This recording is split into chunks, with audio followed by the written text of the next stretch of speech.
Баршаңызға сәлем достар, каналыма қош келдіңіздер. Бүгін сіздерге өте дәмді ұн қуырдақтың рецептімен бөліспекшімін. Бұл ұн қуырдақты әркім әртүрлі жасайды. Мен сіздерге бүгін ерекше түрімен көрсетпекшімін. Видеомды алыстамай соңына дейін қараңыздар.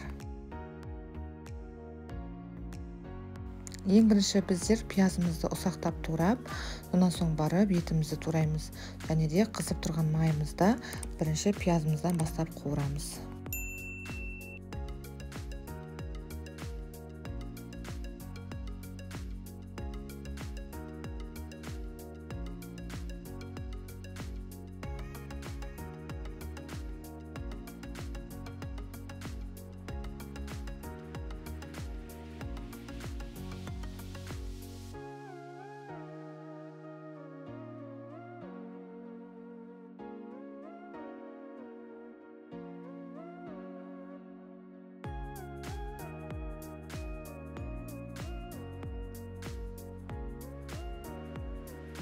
Мен сиыр етін пайдаланып жатырмын. Сіздерде қой немесе жылқы етін пайдалансаңыздар да болады.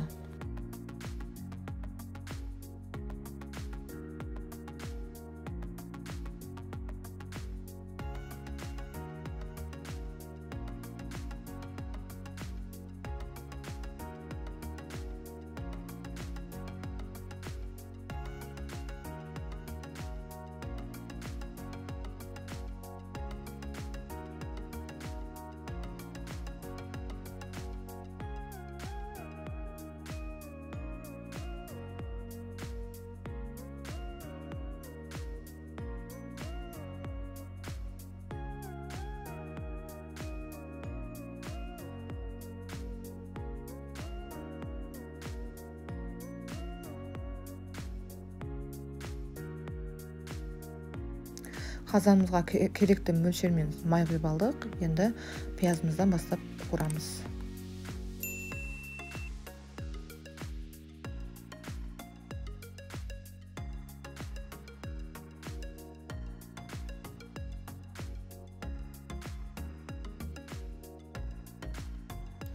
Пиязымыздың үстіне тұз саламыз, және де енді осы кезде бір қуырып болғаннан кейін үстіне етімізді салып жақсылап қуырамыз.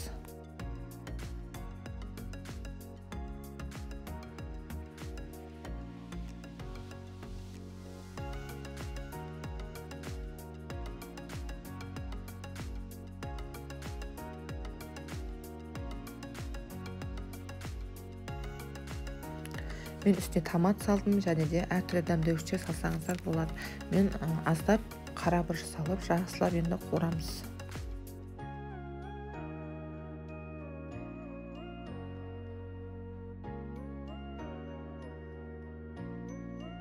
Енді пиязымыз бен етіміз дайын болам дегенше сәбізіміз бен картоплымызды турай берсек те болады.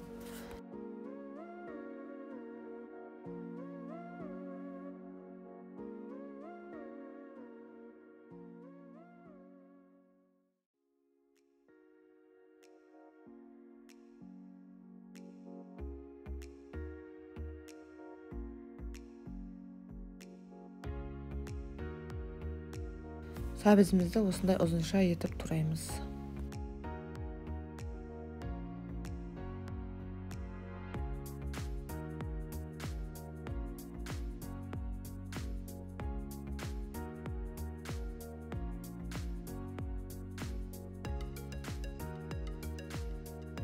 Сәбізімізді турап болдық. Енді картошкаларымызды да осындай соломка етіп тураймыз. Әзірге картошкамызды салмаймыз. Тамағымыз пісуге 5-10 минут қалған кезінде салсаңыздар да болады.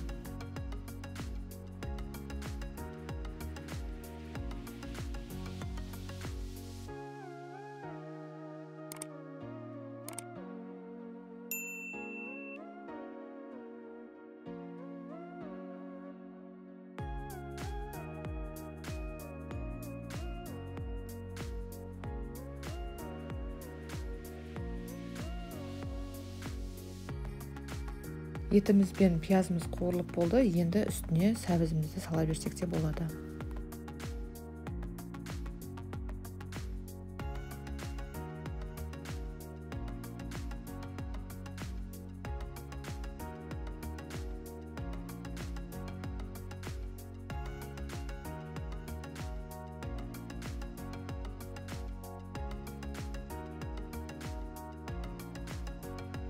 Енді үстіне аз мөлшерде су құямыз. Үстіне осы етіміз бататындай етіп су құйсаңыздар жеткілікті. Енді бетін жабыңқырап, бұқтырып осындай қайнатамыз. Енді тамағымыздың қамырын елейміз. Ол үшін біздерде ыдысымда менде тұз және де жылы су. Енді ұнды електен өткізіп, үстіне бір жұмыртқа салып, жақсылап қамыр етіп елейміз.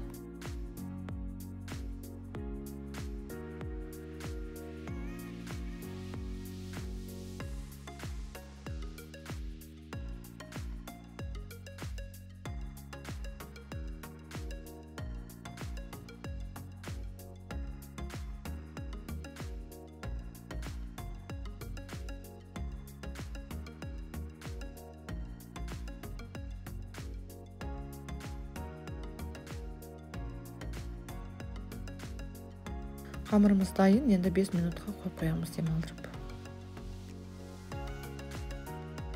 Қамырымызды демалдырдық, қолымыздың көмегімен осындай аздап етіп жұқартып аламыз. Енді осындай жұқартқаннан кейін барып, осындай оқтаудың көмегімен өте жұқа да емес, қалың да емес, осындай аз мөлшерде жұқартсаңыздар болады. Жұқартып болғаннан кейін үстіне сұйық май бүкіл жеріне тигізіп жағамыз, және де қалғанын осы видеодағыдай жасайсыздар.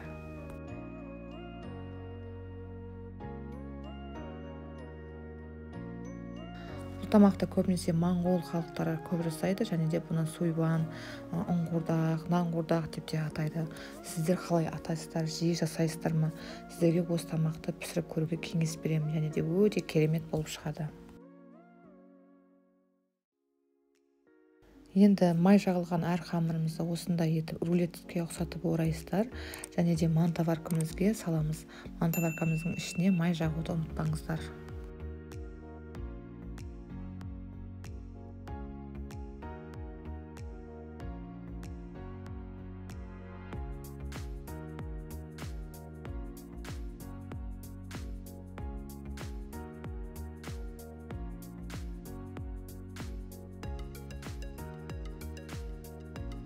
Мантаваркамызды алдын ала суын қайнатып қойып қоямыз, және де осы листтарына дайын болған қамырларымызды қойып қайнатамыз.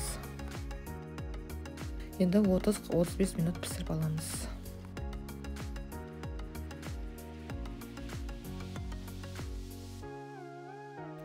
Қамырларымыз дайын пісіп шықты. Енді бүгін аламыз. Көріп тұрғандарыңызда ешқандай да жармасқан жоқ, орталары өте керемет болып пісіп шықты. Енді осындай етіп кесіп шығамыз. Картошкамызды салуды ұмытпаңыздар, жаңа айтқанмын. Міне қыздар, қамырымызды осылай кесіп болдық. Енді подливамыздың үстіне салып, жақсылап қамырымызбен біріктіреміз. Тамағымыз дайын болып қалды. Өте керемет тамақ. Сіздерге де пісіріп көруге кеңес беремін. 100% сіздерге де ұнайды. Келесі видеомда кездескенше сау саламат болыңыздар.